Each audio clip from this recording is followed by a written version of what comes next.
let me ask another question along this line, because Paula, I mean, I've looked around here, and it looks to me like you're a person who loves Jesus, person of faith. Absolutely. I wouldn't be here if it wasn't for him. Yeah. I mean, I'm looking around, like I said, when I come in, I want to see what's going on, and I mean, some of the stuff that I looked, I'm like, okay, because you always want to make sure as well. I mean, to me, the same thing. I became a Christian. I started to follow Christ in high school, and he changed my life. Mm-hmm. It made a difference, and it gave me a purpose. And sometimes bad things happen to good people. Mm-hmm. But, if you have your faith and trust in God and in Jesus Christ, you can know that he can take the evil.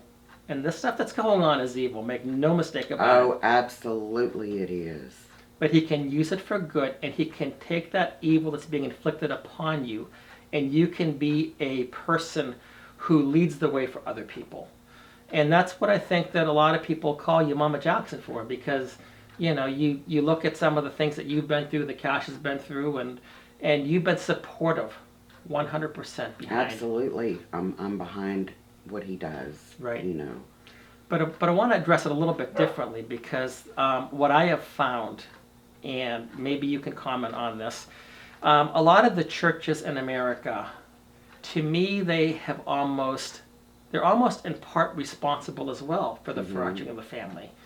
If you go to a church and you bring something up, and they will say, well, it's the parents' right. And often it's only one parent's right. Mm-hmm. And grandparents are non-essential. Now, we know that in our society, a lot of times, we've had the whole mentality of, well, you're just an older person, shut up and let us do something. Right.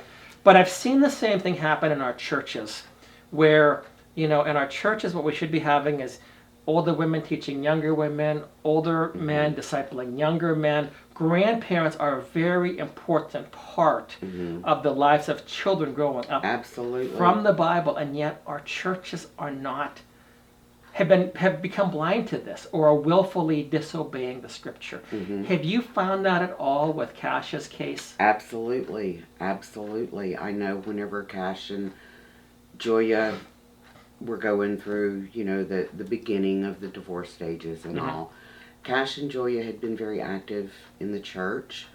And so he called upon a pastor there, to kind of help him, right, with what was going on.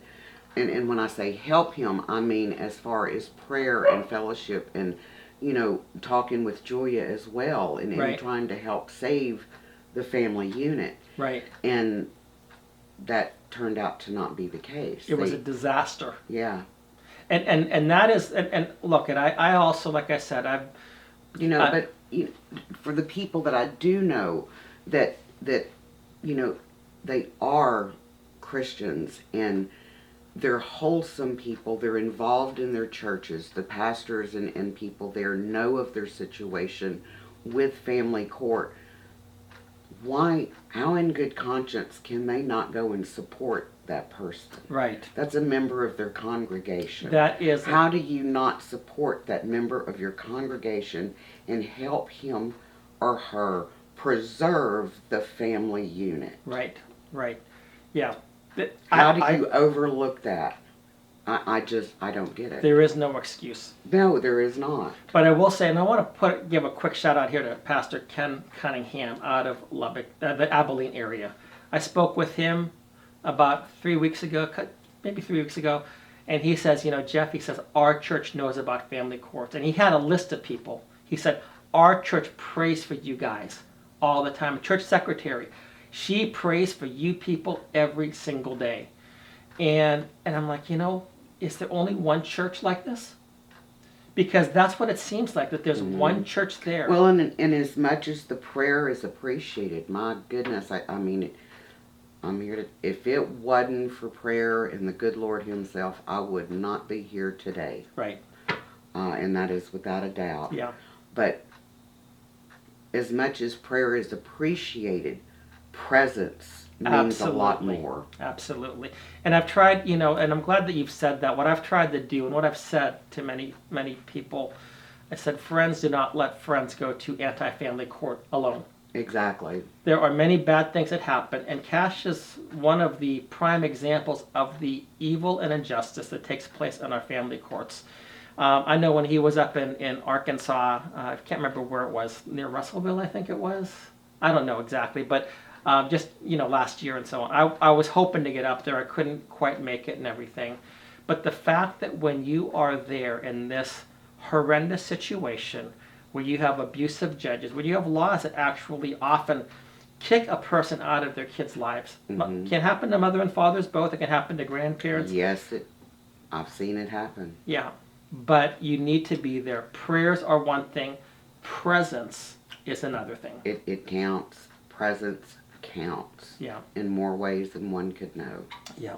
Yeah. And if these pastors of these different churches were to get together and talk to legislature and other people of authority, if you will, that would help. Right. Their silence is working for the other team. Absolutely. Absolutely.